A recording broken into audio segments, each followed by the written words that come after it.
Boa noite, irmãos. Mais uma vez estamos aqui para podermos aprender mais da palavra do Senhor e é com grande alegria que nós estamos aqui. Felizmente, mais uma vez, nós não podemos estar reunidos, mas temos a esperança de que um dia poderemos nos encontrar novamente na igreja, e juntos cantarmos louvores, juntos nós aprendermos mais da palavra e creio que isso será logo, logo com a graça de Deus, né? Eu espero que todos os irmãos também pensem da mesma forma, né? Eu creio que sim. Que Deus nos abençoe e nos dê essa grandiosa bênção, que é podermos nos reunir novamente, né? Juntos, ali unidos, em um único propósito de adoração. Mas enquanto Deus não nos concede essa bênção, Ele nos concede outra bênção de podermos ouvir ainda a Sua palavra, né? E por isso nós estamos usando esse meio de vídeo para podermos pregar a palavra do Senhor e sermos abençoados com a sua mensagem, irmãos. Então, gostaria de pedir a atenção dos irmãos em casa para que os irmãos realmente se voltem para a palavra de Deus.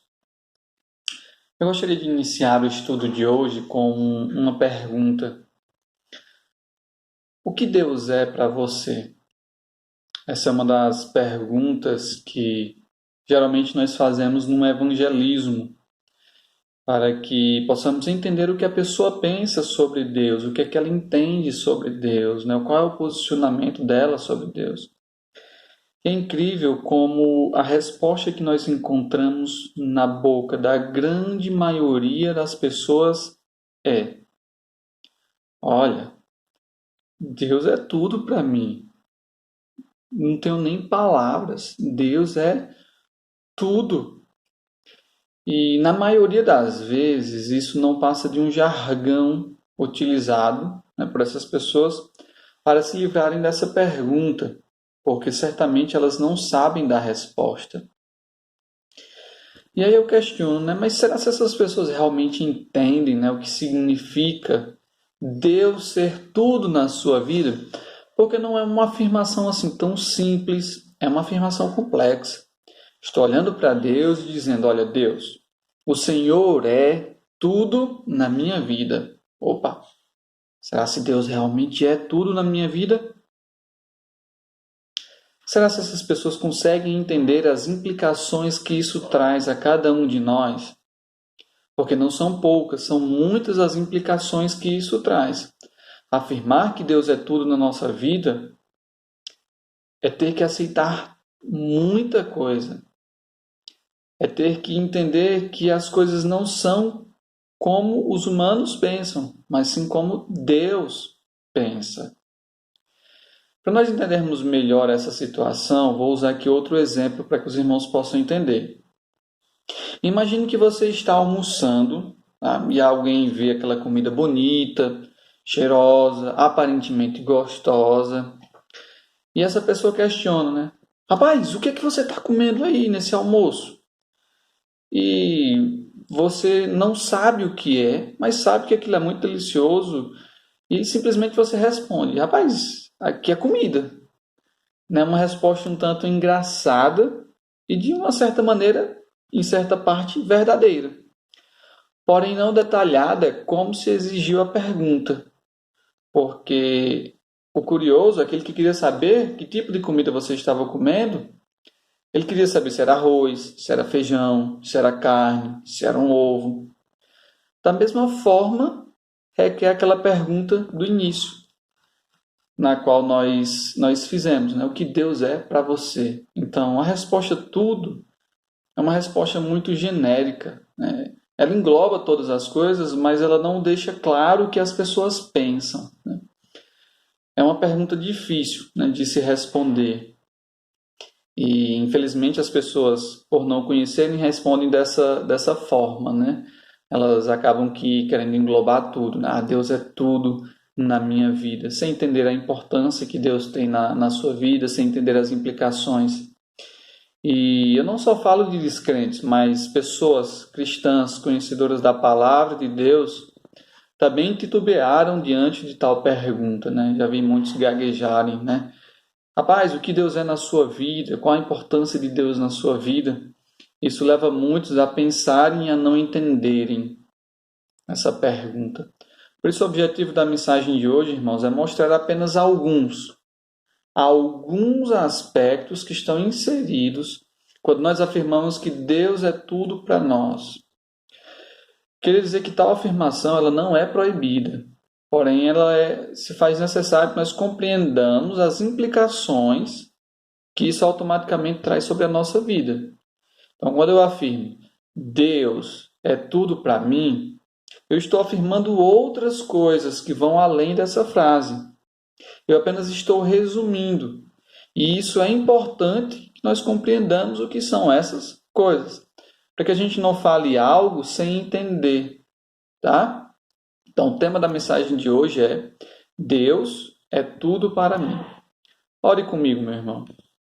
Santíssimo Deus e amado Pai, nós queremos te agradecer por mais esse dia que o Senhor está nos concedendo, por mais essa oportunidade de podermos aprender mais a Tua Palavra. Te peço por essa mensagem que nós venhamos a compreender mais da Tua Palavra. Em nome do Teu Filho amado, Senhor Jesus Cristo, que eu te oro e agradeço. Amém. Meus amados, eu tenho certeza que você já deu essa resposta, ou se não deu, você ouviu alguém dar essa resposta. Afirmar que Deus é tudo para nós, primeiramente, eu vou pegar aqui quatro informações a esse respeito, apenas 4. Existem milhares de outras, tá? Mas quando alguém está dizendo que Deus é tudo para nós, primeiro, ela está dizendo que Deus a ama, tá? Ela tem que automaticamente entender isso. Se Deus é tudo na minha vida, então eu entendo que Deus me ama. E ser amado por Deus, meus irmãos, não tem preço. Simplesmente é a melhor coisa para nós. Amor é uma palavra que está em descrédito na atualidade. Nós perdemos ao longo do tempo o seu sentido. O que nós chamamos de amor hoje, ele é facilmente desmanchado, ele é facilmente quebrado, desligado. E de um modo geral, as pessoas que se dizem amar ao próximo, amar as pessoas, amar o seu cônjuge, elas não se dão ao perdão em meio a esse amor. Elas não são fiéis em meio a esse amor. Elas não respeitam aqueles a quem ela diz amar. Elas amam condicionalmente, ou seja, condicionada a uma situação, geralmente financeiro, ou outros fatores que nós podemos colocar. Não é um amor verdadeiro, não é um amor incondicional. Ele é condicionado a alguma situação. Porém, o amor no qual Deus nos ama é um amor completamente diferente desse amor praticado por muitos nos dias atuais. Ele é até difícil de nós podermos compreender, de nós podermos colocá-lo na prática, porque ele se choca contra a nossa natureza pecaminosa. Ele é puro, ele é perfeito. A nossa mente hoje só compreende que ele é inimaginável. O amor de Deus é inimaginável. Nós devemos buscar esse amor. A palavra de Deus para expressar o amor de Deus por nós usa o termo de tal maneira em João 3,16, porque ela não consegue explicar o amor de Deus. É um termo que não se define na nossa língua, é algo inimaginável, principalmente quando nós entendemos a condição em que nós estávamos quando Deus, de tal maneira, nos amou. Tá? Então, Deus nos amar é a primeira coisa que nós precisamos entender quando nós afirmamos que Deus é tudo em nós. Tá? E aí, puxando um ponto aqui para o próximo, Deus ele nos amou de tal maneira que ele se entregou por nós. Então, quando eu digo que Deus é tudo na minha vida, além de eu entender que Deus me ama, eu também tenho que entender que Deus ele se entregou por nós. Eu tenho que entender o sacrifício de Cristo na cruz por nós. Lá em Gálatas, capítulo 2, verso 20, diz o seguinte: logo, já não sou eu quem vive, mas Cristo vive em mim. E esse viver que agora tenho na carne, vivo pela fé no Filho de Deus, que me amou e a si mesmo se entregou por mim. Um versículo aqui que define os dois pontos: que Deus nos ama e que Deus se entregou por nós. O entregar-se por nós é uma prova do grandioso amor de Deus por nós. Essa entrega, meus irmãos, é importante nós compreendermos que ela foi uma entrega voluntária e altruísta, ou seja, pensando completamente em nós. Porque Deus não necessitava se entregar por nós. Para que ele pudesse continuar no seu ser, ele não tinha necessidade de que o nosso relacionamento fosse restaurado. Mas por amor a nós, voluntário, ele quis. Isso é graça para nós.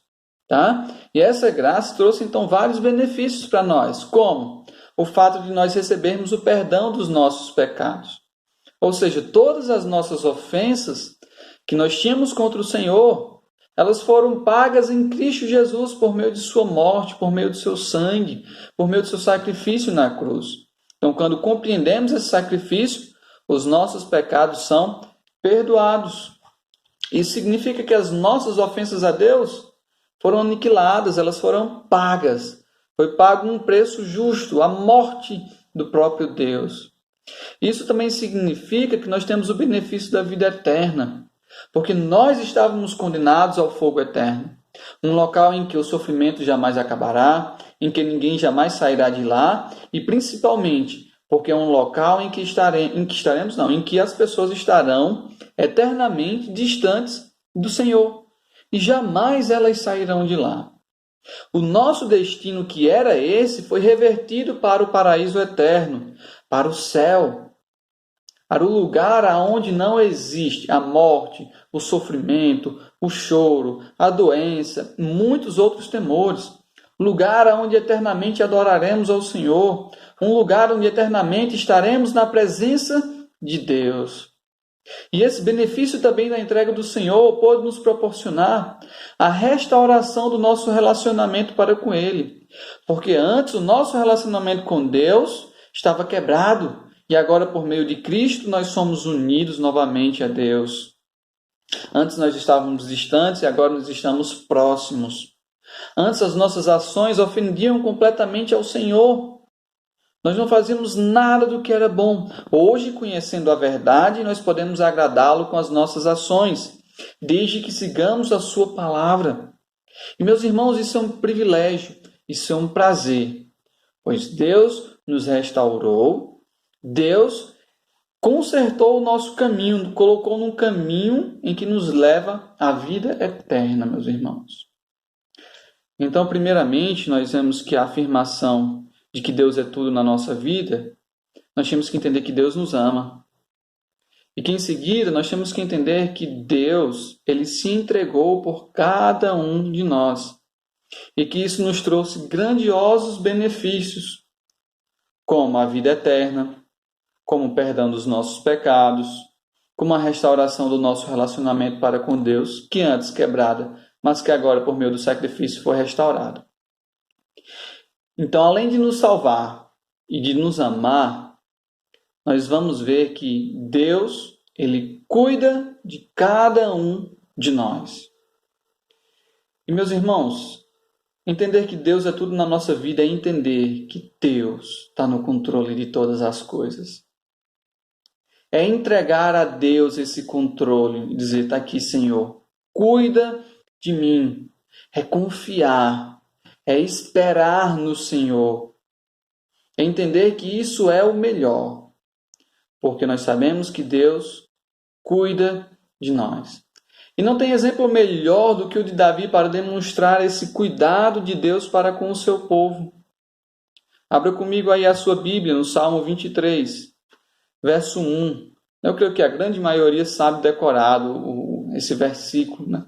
É um dos versículos mais conhecidos no mundo. Salmo 23, 1, onde ele vai dizer o seguinte: o Senhor é o meu pastor e nada me faltará. Esse versículo é aquele que nós encontramos muitas vezes em quadros, nos sítios e na boca de muitas pessoas. É muito conhecido. E ele nos profere uma palavra tão profunda que infelizmente nós negligenciamos, né, por ele ser tão conhecido. Mas Salmo 23, 1 diz: o Senhor é o meu pastor e nada me faltará. Por meio desse verso, Davi está demonstrando ou exemplificando o cuidado de Deus para com a sua vida e para com o seu próprio povo, ou seja, com Israel.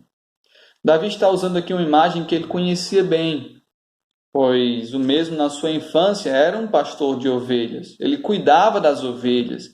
Ele tinha essa experiência, ele entendia perfeitamente os cuidados de que um pastor verdadeiro deveria ter para com o seu rebanho. Então, por isso, ele olha para Deus e entende: Deus é o meu pastor. Porque ele sabe o que aquilo implicava, ele sabe o significado daquilo. E, meus irmãos, as ovelhas são animais que dependem completamente de um pastor. Elas são desnorteadas, elas não têm entendimento, elas necessitam de alguém. Elas simplesmente não conseguem se alimentar sozinhas, elas não conseguem encontrar água, um lugar para descanso, ou até mesmo um lugar para se proteger. A ovelha, quando baixa sua cabeça e começa a comer o seu alimento, ela não presta atenção se tem um buraco à frente, se tem um precipício, ela não presta atenção se o pasto está bom ou ruim, enfim, ela sai comendo até mesmo chegar a um ponto de se perder das demais ovelhas.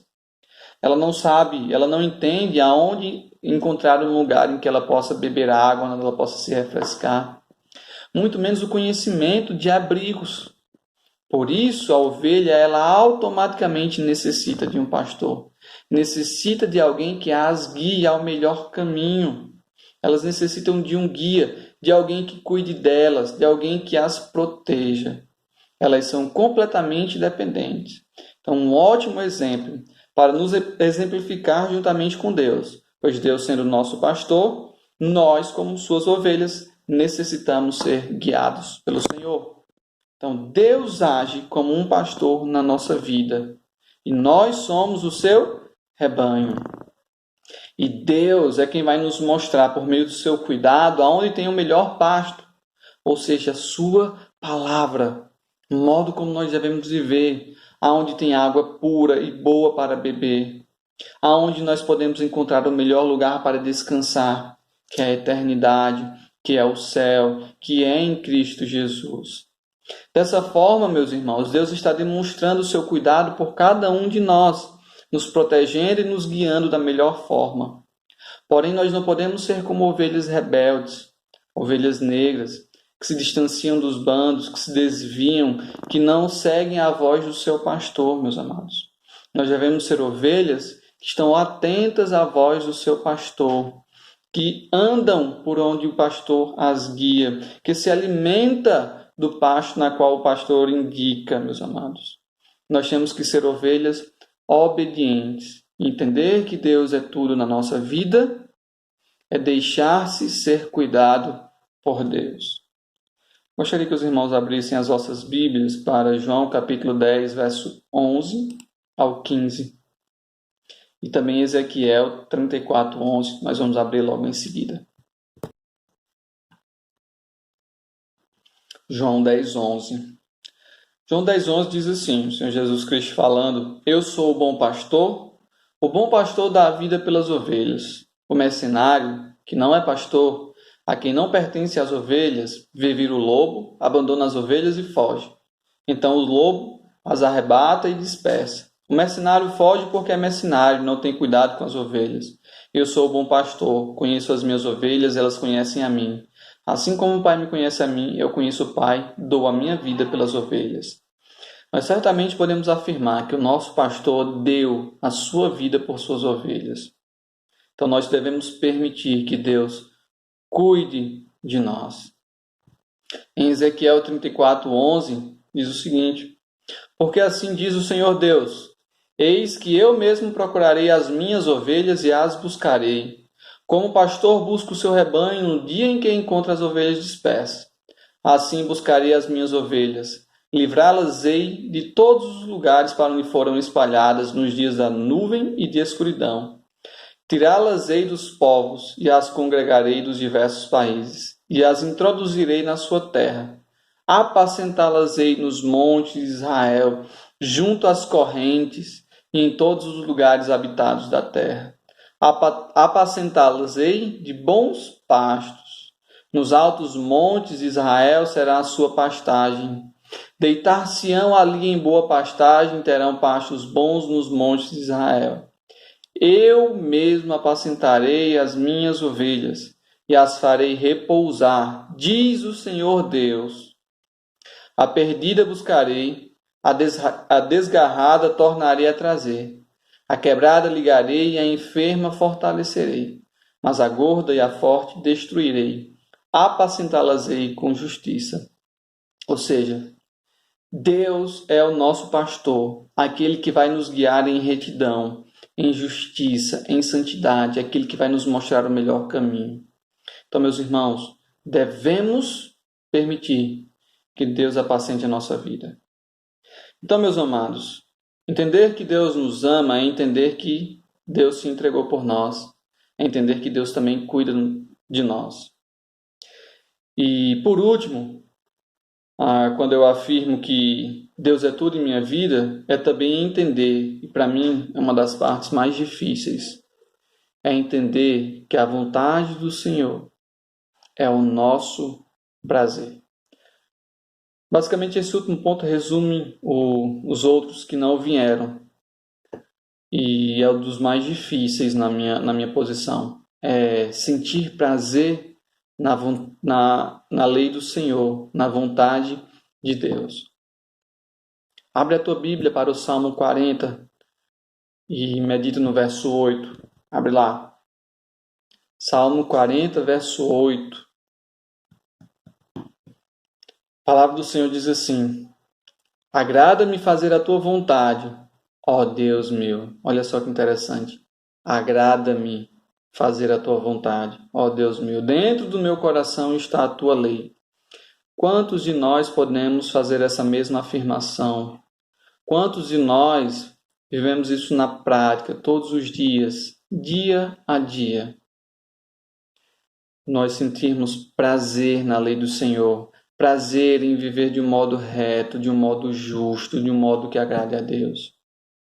Para mim, essa é uma das maiores dificuldades do homem hoje em dia. Encontrar prazer na vontade, na lei de Deus, na obediência a Deus. Pois muitos estão ainda ligados completamente ao pecado, estão apaixonados pelo prazer que o pecado nos proporciona.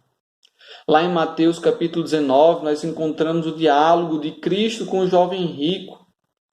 E nele o questionamento do jovem era de como ele poderia alcançar a vida eterna. Mestre, como eu poderia alcançar a vida eterna? E a resposta daquele homem, de Jesus para aquele homem, o deixou extremamente triste, pois ele teria que abdicar aquilo que ele tanto amava, aquilo que lhe dava muito prazer, que era o quê? O dinheiro. Quando Cristo diz, né, vai, vende o que tens e divide. Então ele ficou triste porque ele tinha muitas riquezas. Então aquele jovem, ele estava disposto a seguir a Jesus, ele entendia os seus ensinamentos, pois ele afirmou a Jesus ser praticante dos mandamentos. Então ele se apresenta como obediente à palavra de Deus. Porém, o amor ao dinheiro fez com que o jovem preferisse uma vida pecaminosa, ao invés de ter prazer na vontade do Senhor. Então ele olhava para a vontade do Senhor e não sentia prazer. Ele olhava para o dinheiro e era ali que estava a sua felicidade. Ele conhecia a palavra, ele conhecia a Deus. Segundo ele vivia nos mandamentos. Mas o que realmente lhe dava felicidade não era Deus, era o dinheiro. E é tanto que ele sai triste, porque agora ele se choca com uma verdade e que ele não pode mais viver da mesma forma como ele estava vivendo, servindo a Deus e amando ao dinheiro. Isso é um caso completamente diferente do salmista, que foi, no caso, o rei Davi. O Salmo 48 nos deixa bem claro que o seu prazer está na vontade do Senhor, na sua vida, em seguir, em ser obediente. Davi era um pecador igual a nós e ao jovem rico, porém ele entendia o que era melhor na vida de um homem. E se nós analisarmos a vida de Davi, comprovaremos que o seu prazer estava em satisfazer a vontade do Senhor. Não era da boca para fora, era real. Davi era um pecador, teve seu momento de queda, mas o seu prazer estava no Senhor, em obedecer a sua lei, em obedecer a sua vontade, em todas as suas lutas, batalhas, problemas e dificuldades. Davi sempre entregou ao Senhor, Davi sempre se voltou para o Senhor, Davi sempre buscou fazer da forma como o Senhor se agradasse. Aqui nós encontramos duas vontades sendo apresentadas. Ambas as vontades são completamente distintas, diferentes uma da outra, como água e vinho, água e óleo, não se unem. A vontade do Senhor provém da luz. Ela é boa, ela é agradável, ela nos leva a um destino de paz, ela é pura, ela é verdadeira, meus irmãos. Mas a vontade carnal provém das trevas, produz um prazer temporário que te leva a um sofrimento eterno, nos leva a um destino terrível e triste. Ela é enganosa e manchada com o pecado. Irmãos, isso é apenas uma pequena apresentação do que a afirmação Deus é tudo para mim implica que compreendamos. Com isso, eu quero deixar aqui uma grande lição para os irmãos e peço, meditem. Meditem sempre nessa lição. É apenas uma lição que eu vou deixar para os irmãos, além do texto que nós estudamos, além da mensagem do Senhor que foi pregada. É de que nós precisamos compreender melhor o significado daquilo que nós defendemos. Porque muitas vezes nós seguimos multidões sem defendermos os seus ideais, sem entendermos que estamos fazendo isso.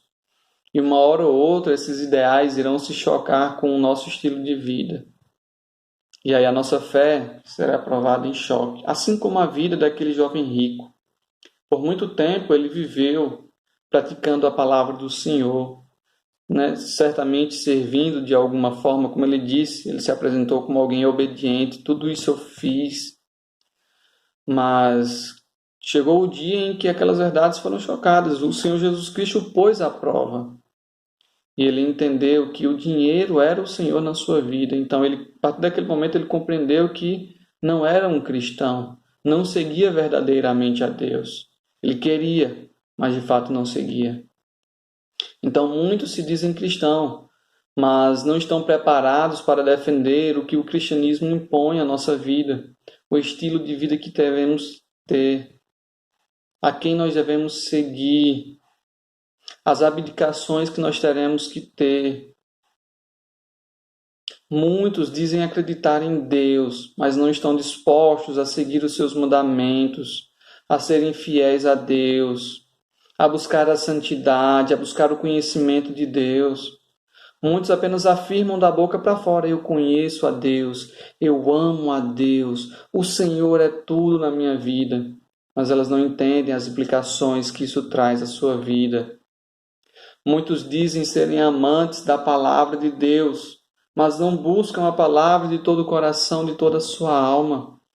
Muitos têm desprezado aquilo que nós temos de grandioso valor aqui na terra, as palavras de Deus, palavras que nos levam à vida eterna, palavras que transformam vida, palavras que nos curam, palavras que nos libertam, meus irmãos, palavras que nos levam a Deus. Muitos, infelizmente, têm desprezado essa palavra. Então tenham consciência, tenham entendimento, pensem bem nas afirmações que são feitas. E se um dia o seu estilo de vida se chocar com essas afirmações, o que você deve seguir é a palavra de Deus. É buscar, deixar de lado aquilo que você pensa e se apegar à palavra de Deus. Poxa, eu tenho um pensamento, mas a palavra de Deus tem outro pensamento. Então eu estou errado. A palavra de Deus está certa, porque a palavra de Deus é um guia para a minha vida. Aquele homem, quando esteve diante de Jesus e que Jesus lhe apresentou o que lhe impedia de chegar até a vida eterna, ele deveria entender que a palavra de Deus era superior à sua vida. Então ele deveria deixar de lado os seus bens materiais e focar na palavra, focar no que Cristo tinha dito, se abdicar dos seus bens para que ele pudesse então agradar a Deus e seguir a vida eterna. Mas não, o que ele fez foi exatamente o contrário. Então não caia nesse mesmo erro. Portanto, a lição que eu quero deixar hoje para os irmãos é: busque compreender o significado e as implicações daquilo que defendemos, pois elas podem estar em desacordo com o que nós cremos, e um dia elas entrarão em choque. Então, faça isso de um modo consciente, entendendo todas as implicações que isso traz à sua vida. Amém? Que Deus abençoe grandemente. Quero dizer aos irmãos que são grandes as saudades, tá? E vamos orar nesse momento.